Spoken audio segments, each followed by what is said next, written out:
seekor ular yang baru lahir. Ular itu disembelih oleh seekor elang. Ular itu terus meliuk-liuk, mencoba untuk mengikat lawannya. Tapi dia meremehkan cakar elang yang kuat. Di bawah tekanan kekuatan mutlak, ular itu segera kehabisan napas. Elang membawanya ke atas tebing, dan menjadi makanan bagi bayi elang. Rubah dan serigala melihat adegan ini. Untuk memancing perkelahian antara ular dan elang, mereka pergi ke gua ular. Mereka memberitahu Raja Ular tentang penangkapan ular hijau. Raja Ular sangat marah mendengar bahwa anaknya telah dimakan secara brutal. Dia sangat marah. Dia bersumpah untuk membuat para elang membayarnya. Tapi dia tidak bisa melakukannya sendiri. Jadi dia meminta bantuan Rubah dan serigala. Berjanji untuk berbagi daging elang. Dia berjanji untuk berbagi daging elang dengan mereka. Perang pembalasan Raja Ular pun dimulai. Mereka sepakat untuk membagi kekuatan mereka menjadi dua kelompok. Rubah dan serigala akan merayu sang elang untuk mengalihkan perhatiannya. Raja Ular akan mengikuti dengan diam-diam di belakang. Dia mengambil kesempatan untuk menahan kaki elang. Pada saat ini, elang seperti busur tanpa pedang. Tidak ada ruang untuk melakukan serangan balik. Raja Ular membuka mulutnya. Dia menusukkan bisa ke dalam tubuh elang. Tiba-tiba, 3 anak elang bergegas mendekat, mencoba menyelamatkan induk elang. Namun Rubah dan serigala telah menunggu mereka. Keduanya menggigit kaki belakang anak-anak elang itu. Bulu-bulu berserakan di mana-mana. Anak elang yang baru lahir bukan tandingan kedua mamalia ini. Mereka bukan tandingan kedua mamalia ini. Salah satu elang mencoba melarikan diri, tapi Raja Ular menariknya kembali. Rubah dan serigala memanfaatkan momen itu, dan Rubah dan serigala memanfaatkan momen tersebut. Saat ini, keluarga elang telah musnah. Elang terakhir jatuh dari tebing. Tidak jelas apakah ia masih hidup atau sudah mati. Mungkin itu adalah berkah tersembunyi. Seorang anak laki-laki berlari ke pegunungan secara tidak sengaja. Dia menemukan elang yang sekarat di dahan pohon. Karena kebaikan hatinya, anak laki-laki itu perlahan-lahan memanjat dahan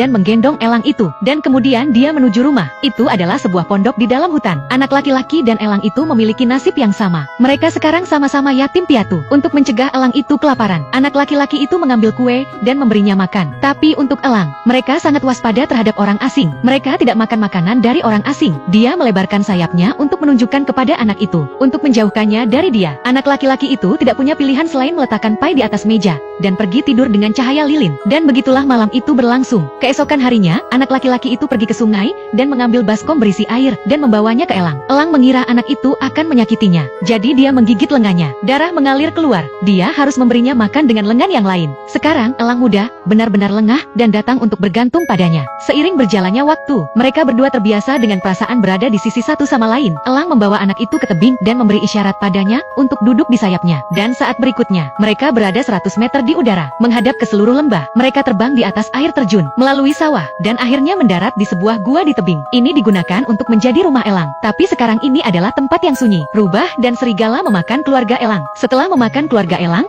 Rubah dan serigala pergi mencari mangsa lagi 2 hari kemudian. Mereka mengincar pekarangan anak laki-laki itu. Ada 10 ekor ayam di dalam kandang. Dan begitulah, Rubah dan serigala masing-masing menangkap 1 ayam dan pergi dengan cepat. Suara itu membangunkan elang. Ia melihat ayam-ayam anak itu diambil. Dia menerobos jendela dan mengusir mereka. Ketika anak laki-laki itu bangun keesokan harinya dan melihat ayam-ayam yang mati di kandang ayam, ruangan itu kosong. Dia menyadari bahwa sesuatu telah terjadi pada elang. Tupai-tupai di hutan memberitahunya bahwa elang itu telah pergi ke arah lembah. Anak laki-laki itu mengikutinya sampai ke tebing. Elang itu terbang di atas tebing dan menemukan anak itu di tanah. Setelah reuni singkat, dia terbang menjauh dari anak itu. Sekarang, dia sudah dewasa. Sudah waktunya untuk membalaskan dendam ibunya dan kedua saudara laki-lakinya. Dia mengarahkan pandangannya pada serigala dan Rubah. Serigala dan Rubah, mereka sedang berburu rusa saat ini. Elang terbang dengan kecepatan rendah dan menyambar Rubah tinggi-tinggi di udara dan melemparkannya dari tebing. Setelah yang pertama, dia mengambil seekor ular kecil dari sungai untuk mengisi tubuhnya dan kemudian dia membalas dendam pada Raja Ular. Pada saat ini, binatang-binatang di hutan semua muncul di depan elang. Anak-anak mereka, dengan satu atau lain cara, telah menjadi mangsa Raja Ular. Jadi mereka berada di sisi yang sama dengan elang. Mereka mengatakan bahwa Raja Ular tidak hanya memiliki kemampuan untuk terbang tinggi di udara, dia juga bisa menyemburkan api, membakar semua yang ada di sekelilingnya menjadi abu. Bagian terbaiknya adalah dia bisa menciptakan angin hitam di sekelilingnya. Kemanapun dia pergi, tidak ada rumput yang bisa tumbuh. Untuk mengalahkan Raja Ular, Falcon terbang keluar dari bumi, mengikuti instruksi para binatang. Dia sampai di bulan. Ada sebuah pohon keramat di bulan.